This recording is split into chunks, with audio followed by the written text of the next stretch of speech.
माता महाकाली का दिव्य चमत्कार। शाम की आरती के बाद अद्वैत और ईरा मंदिर के प्रांगण में बैठे थे। सामने माता महाकाली की एक विशाल और तेजस्वी मूर्ति थी।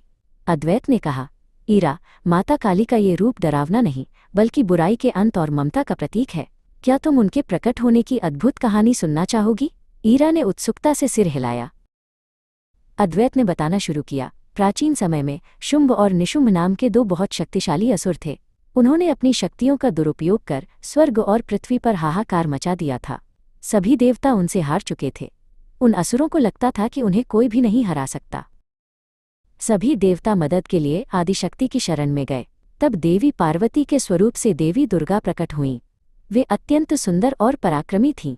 जब असुरों की विशाल सेना ने उन पर हमला किया तो देवी दुर्गा ने अकेले ही उनका मुकाबला किया, लेकिन असुरों का आतंक खत्म नहीं हो रहा था।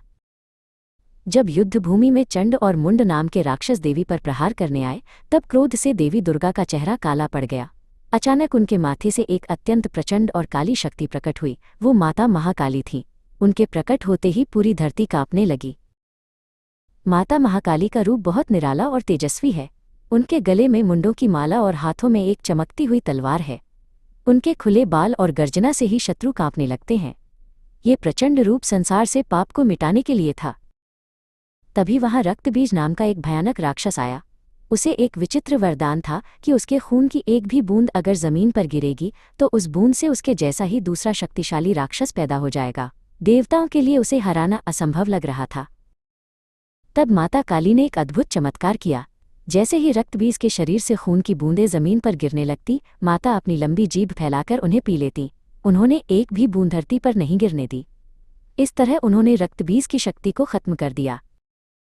असुरों का संहार करने के बाद भी माता काली का क्रोध शांत नहीं हो रहा था। उनका तांडव इतना भयंकर था कि पूरी सृष्टि डगमगाने लगी। सभी को डर था कि कहीं दुनिया समाप्त न हो जाए।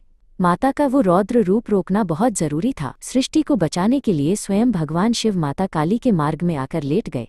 जैसे ही माता का पैर अनजाने में शिवजी की छाती पर पड़ा, उन्हें अपनी भूल का एहसास हुआ। उनकी जीभ दांतों तले दब गई और उनका गुस्सा तुरंत शांत हो गया। कहानी खत्म करते हुए अद्वैत बोले, ईरा, माता काली हमें सिखाती हैं कि बुराई को खत्म करने के लिए कभी कभी कठोर होना पड़ता है, लेकिन शक्ति का उपयोग हमेशा शांति और धर्म के लिए होना चाहिए। ईरा ने हाथ जोड़कर माता को नमन किया।